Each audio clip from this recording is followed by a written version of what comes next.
student, today we will continue our unit 3 and your topic is ex ante and ex post. Ex ante variable is the planned or expected value of variable. It is the planned or expected value of a variable. ठीक है, ex anti का मतलब क्या होता है? जिसको हम plan कर रहे हैं या फिर एक पर्टिकुलर वेरिएबल की वैल्यू को हम एक्सपेक्ट कर रहे हैं कि इन फ्यूचर जो है ये इतनी होगी. ठीक है, that is your x anti. Now ex post. X post variable is actual और रियलाइज्ड वैल्यू. ये क्या होती है? ये होती है एक्चुअल और realized value of a variable. ठीक है, हमने क्या कहा? एक्स एंटी जो होती है वो होती है ex ante variable is the planned और expected value of variable, whereas ex post variable is actual or realized value of variable.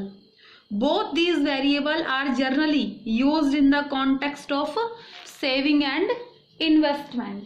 ये जो चीजें हम पढ़ेंगे एक्स एंटी और एक्स पोस्ट, ये किस में पढ़ते हैं हम? सेविंग एंड जो आपका इन्वेस्टमेंट है उनमें ये टर्म्स यूज होती हैं. Ex ante saving, ex post saving.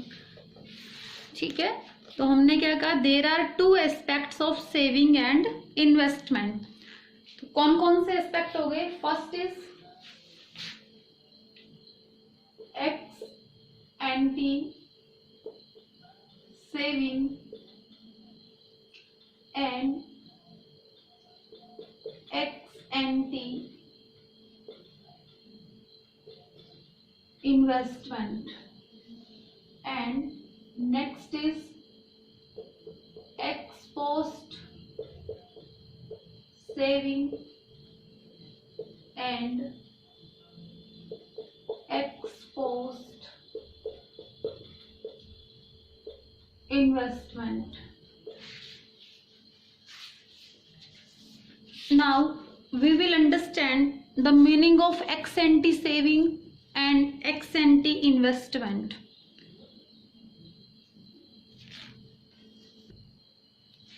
Now ex ante saving and ex ante investment. First of all, we will understand the meaning of ex ante saving. Ex ante saving refers to the amount of saving which households plan to save at different level of income in the economy. Means जो household जो है वो plan कर रहे हैं amount of saving को different level of income के according, तो वो क्या होती है? एक्स एंटी सेविंग होती है. The amount of ex ante और planned saving is given by the saving function. हमने सेविंग फंक्शन को पढ़ा था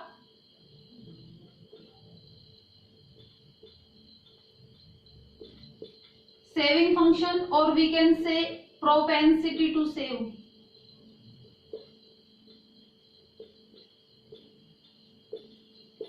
उसमें हमने ये पढ़ा था saving is the function of income. Means जो भी डिफरेंट लेवल ऑफ इनकम्स रहेंगी उसके अकॉर्डिंग जो है सेविंग का जो फंक्शन रहेगा, सेविंग का जो लेवल रहेगा वो क्या होता है? सेविंग फंक्शन होता है. ठीक है, हमने क्या पढ़ा था? Saving function refers to the functional relationship between saving and national income. Saving function क्या बताता है? कि जो सेविंग जो है और जो आपकी नेशनल इनकम है उनमें जो फंक्शनल रिलेशनशिप है उसको शो करता है. अब देखो बेटा, जो आपने सेविंग फंक्शन पढ़ा था और we can say propensity to consume पढ़ा था, उसमें आपने पढ़ा था कि प्रोपेंसिटी टू कंज्यूम जो सेव जो होती है वो 2 टाइप से होती है। One is APC, average propensity to save, and next is marginal propensity to save. Average propensity to save क्या होती है? S by Y, and marginal propensity to save क्या होती है? Change in S divide by change in Y. Means जो APC है, APC जो है वो आपको क्या शो करती है? एपीसी आपको ये बता रही है कि जो आपकी different different level of income है उसके अकॉर्डिंग आप कितना सेव करते हो। और we can say average propensity to save refers to the ratio of saving to the correspondent level of income. ठीक है, जो भी इनकम का लेवल है उसके अकॉर्डिंग आपकी सेविंग क्या है, दैट इज योर एपीसी। जो एस और वाई का जो रेशियो होता है दैट इज एपीसी। एंड इसके पूरे बिहेवियर के बारे में आपने पढ़ा। आफ्टर दैट हमने पढ़ा था एमपीएस। एमपीएस क्या होता है? Marginal propensity to save refers to the ratio of change in saving to change in income. Change in saving जो है और चेंज इन इनकम का जो रेशियो है that is your marginal propensity to save. ठीक है, तो हम क्या पढ़ रहे हैं? हम पढ़ रहे हैं एक्स एंटी सेविंग। तो एक्स एंटी सेविंग क्या होती है? Ex ante saving refers to the amount of saving which household plans to save at different level of income in the economy. जो हाउस होल्ड है वो different different level के according जो amount of saving को plan करते हैं कि हम इतनी प्लान करेंगे, वो क्या होती है? आपकी ex ante saving. Now we will understand the meaning of ex ante investment. Now ex ante investment, ex ante investment refers to the amount of investment. क्या होती है? ये वो अमाउंट ऑफ इन्वेस्टमेंट होती है विच फर्म्स प्लान, जो firms कर रही है प्लान टू इन्वेस्ट। फर्म ये प्लान कर रही है कि वो इतना इन्वेस्टमेंट करेंगे at the different level of income in the economy. देखो इन्वेस्टमेंट कौन करते हैं बेटा? आपको पता है इन्वेस्टमेंट करने वाले 2 सेक्टर्स होते हैं, that are public sector and private sector. तो यहाँ पे जो फर्म्स हैं वो क्या कर रही है? प्लान कर रही है कि हमें इनकम के डिफरेंट डिफरेंट लेवल पे जो इन्वेस्टमेंट करना है उसकी अमाउंट क्या रहेगी, वो उनके द्वारा प्लान किया जा रहा है। और we can say ex ante investment refers to the amount of investment which firms plan to invest at different level of income in the economy. अब आप लोगों को पता है the amount of ex ante और plan investment is determined by the relation between investment demand and rate of interest. आप लोगों को ये बताया गया था कि जो इन्वेस्टमेंट जो होता है,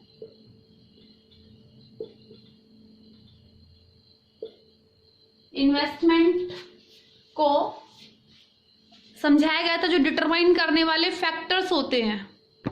कौन कौन से डिटरमिनेंट्स बताए थे? एक तो आपको बताया था marginal efficiency,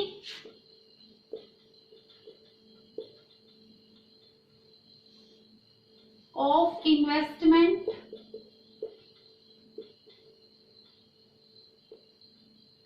and next is rate of interest। ठीक है, तो आप लोगों को ये बताया गया था कि जो आपका जो इन्वेस्टमेंट जो होता है उसको डिटरमाइन करने वाले 2 फैक्टर्स होते हैं, that are marginal efficiency of investment and next is rate of interest.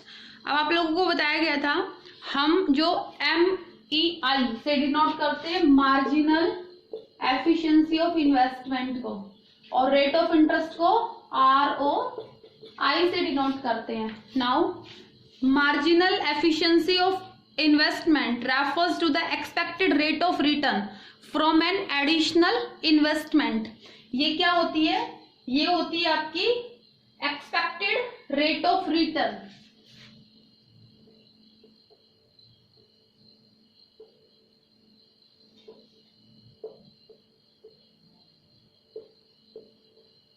कि जो आप इन्वेस्टमेंट कर रहे हो उससे आपको कितना रिटर्न मिल जाएगा, कितना आपका एक्सपेक्टेड रिटर्न जो है वो आपको मिलेगा, ठीक है। और रेट ऑफ इंटरेस्ट क्या होता है? रेट ऑफ इंटरेस्ट की अगर हम बात करें, it refers to cost of borrowing, ठीक है। इसको हम क्या बोलेंगे? It is cost of borrowing. Then आप लोगों को ये बताया था, अगर मार्केट में मार्जिनल एफिशिएंसी ज्यादा है और रेट ऑफ इंटरेस्ट अगर कम है तो लोग इन्वेस्टमेंट ज्यादा करेंगे, और अगर रेट ऑफ इंटरेस्ट ज्यादा है और मार्जिनल एफिशिएंसी ऑफ इन्वेस्टमेंट कम है देन लोग इन्वेस्टमेंट कम करेंगे। क्योंकि हमने आपको बताया था कि जो MEI है और ROI, इन दोनों का आपस में कैसा होता है? नेगेटिव इफेक्ट होता है, ठीक है। तो ये आपने पढ़ा कि जो एक्स एंटी इन्वेस्टमेंट जो होता है वो क्या होता है? It is the that amount of investment which firms plan to invest at different level of income in the economy, ठीक है। और जो इन्वेस्टमेंट जो होता है इसके डिटर्मिनेट्स जो होते हैं, these are two determinants that are marginal efficiency of investment और we can say expected rate of return, and rate of interest is cost of borrowing. These two factors which determine the level of income. So हमने पढ़ा ex ante saving क्या होता है और ex ante investment क्या होता है। अब बेटा जो आपका एक्स एंटी जो होता है, ex ante also be termed as, ex ante को जो है वो इंटेंडेड भी बोलते हैं, प्लान्ड भी, वॉलंटरी एंड डिजायर्ड। तो आप लोगों को ये ध्यान रखना है कि इनमें से अगर कोई भी नाम रिपीट हो रहा है तो हम किसकी बात कर रहे हैं? एक्स एंटी की बात कर रहे हैं। Ex ante also be term as intended, planned, voluntary and desired. Now हमने पढ़ा ex ante saving and ex ante investment. बेटा in the economy equilibrium occurs when ex ante saving is equal to ex ante investment। जो आपका equilibrium level होता है short run में वो determine वहां पे होता है जहां पे एक्स एंटी सेविंग जो है वो एक्स एंटी इन्वेस्टमेंट के बराबर होती है। और we can say in an economy equilibrium is determined when planned saving is equal to planned investment. However both these concept are equal only at equilibrium level of income. ये दोनों बेटा ये जहां पे इक्वल होंगे वो क्या होगा? इक्विलिब्रियम लेवल ऑफ इनकम भी होगा, जहां पे x ante saving x ante investment के बराबर होगा वहां पे इनकम का लेवल भी क्या होगा? इक्विलिब्रियम लेवल होगा। It happens because of 3 reasons. ये जो है बेटा 3 रीजन की वजह से होता है। देखो बेटा एक्स एंटी सेविंग और एक्स एंटी इन्वेस्टमेंट जहां पे इक्वल होंगे वहां पे इक्विलिब्रियम एस्टेब्लिश होगा। हमें ये वाला जो टॉपिक है वो नेक्स्ट चैप्टर में पढ़ना है, लेकिन इससे पहले हमें ये पता होना चाहिए कि सेविंग जो है और इन्वेस्टमेंट जो है उनमें क्या क्या फीचर्स होते हैं। देखो saving is done by house hold, saving को कौन करता है? हाउस होल्ड करते हैं। And investment is done by firms, और इन्वेस्टमेंट कौन करती है? फर्म्स करती हैं। Saving is made in small amount, saving क्या होती है? स्मॉल अमाउंट में पैसे को सेव किया जाता है हाउस होल्ड के द्वारा। लेकिन investment is made in big amount, लेकिन इन्वेस्टमेंट क्या होता है? बड़ी अमाउंट में किया जाता है, ठीक है। Saving is made for meeting future uncertain event, जो भी फ्यूचर में अनसर्टेन इवेंट हैपन होने वाली हैं उनको मीट करने के लिए, उनसे उभरने के लिए, उनसे बाहर आने के लिए हमें क्या चाहिए?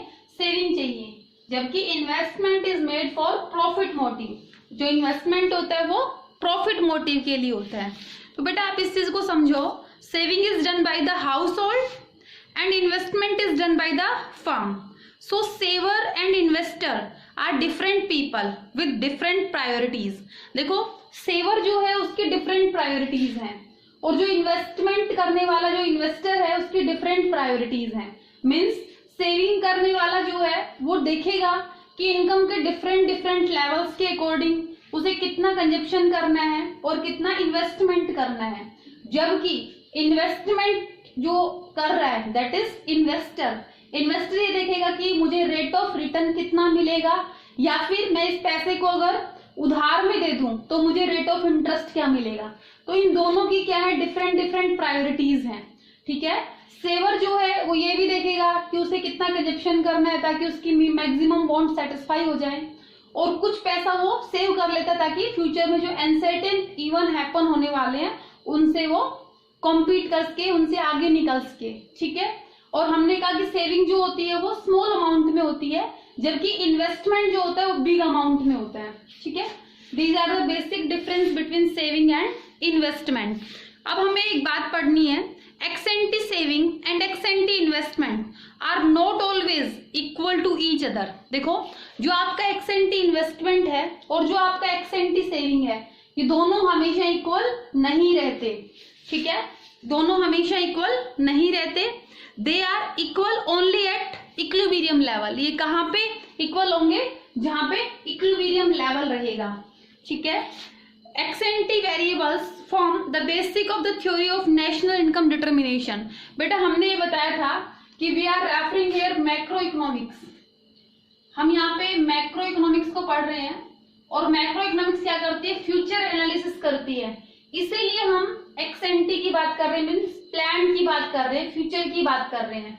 ठीक है, तो हम क्या पढ़ेंगे मैक्रो इकोनॉमिक्स में, हमें क्या करना है, हमें पढ़ना है इक्विलिब्रियम लेवल ऑफ इनकम को, इक्विलिब्रियम जीडीपी को पढ़ना है, इक्विलिब्रियम नेशनल इनकम को पढ़ना है। इसी वजह से हम क्या पढ़ रहे हैं, एक्स एंटी सेविंग और एक्स एंटी इन्वेस्टमेंट को पढ़ रहे हैं, मीन्स प्लान सेविंग और प्लान इन्वेस्टमेंट को पढ़ रहे हैं।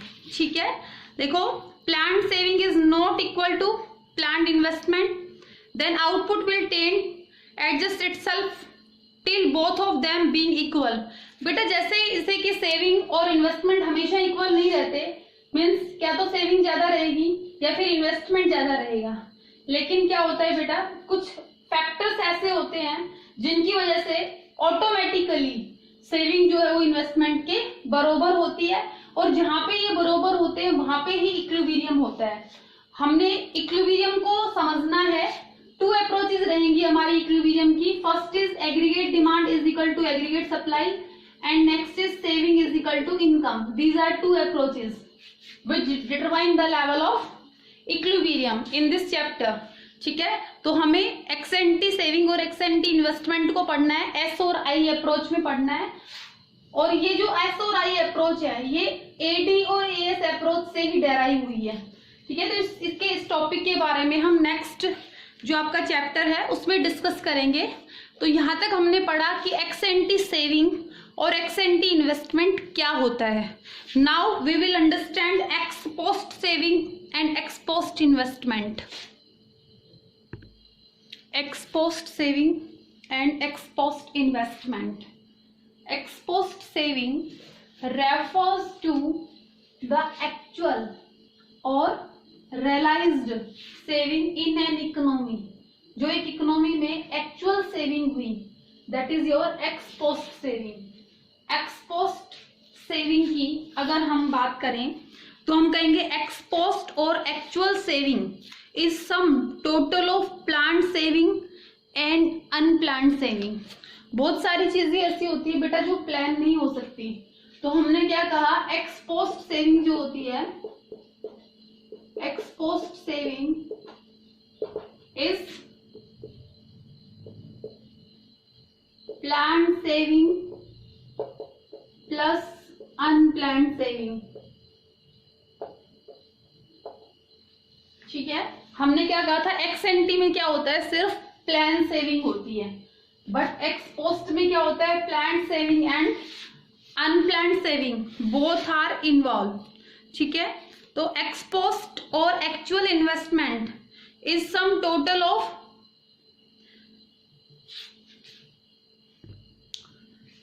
एक्स पोस्ट सेविंग क्या होती है, एक्चुअल और रियलाइज्ड सेविंग होती है। Means ex post saving is planned saving और plus unplanned saving.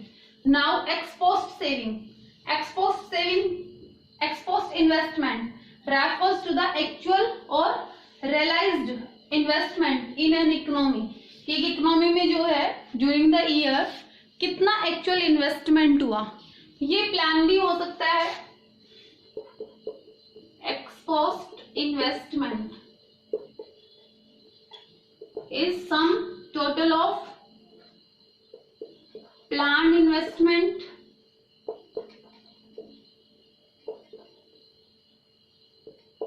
and unplanned investment।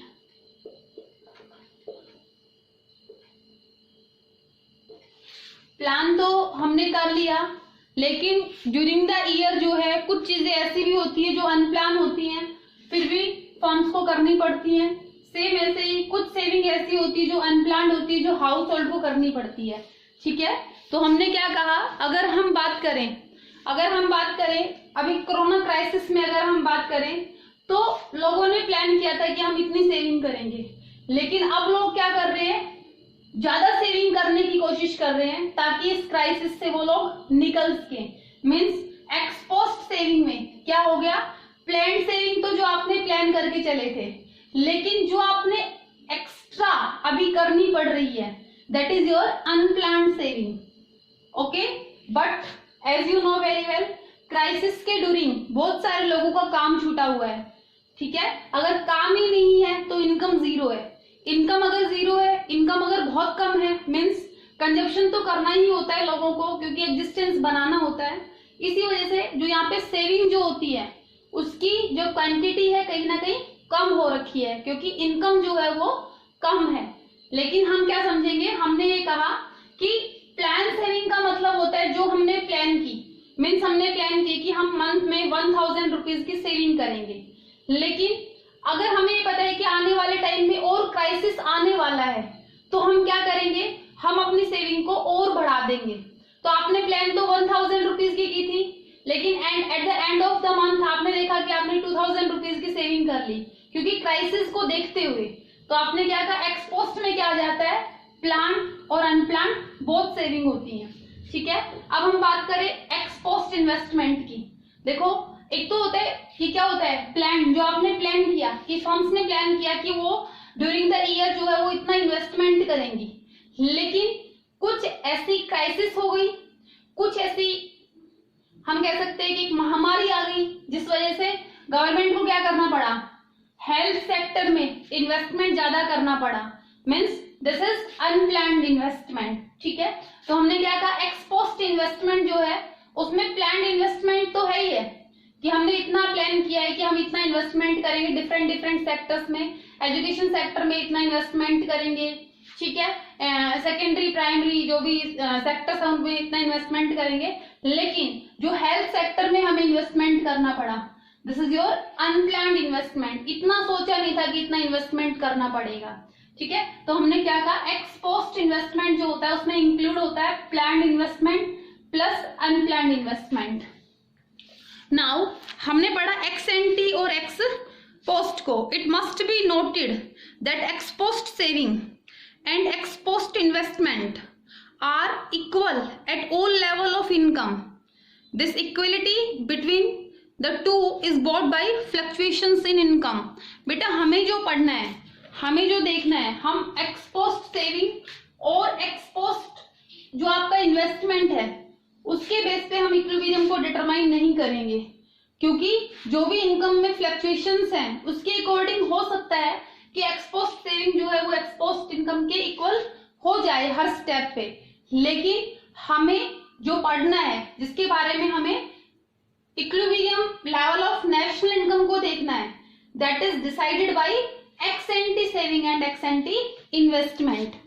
Okay, तो हमने एक्स पोस्ट जो है वो क्या होता है, प्लान और अनप्लान दोनों इन्वॉल्व होते हैं, जबकि हम इस चैप्टर में जो पढ़ेंगे that is ex anti concepts.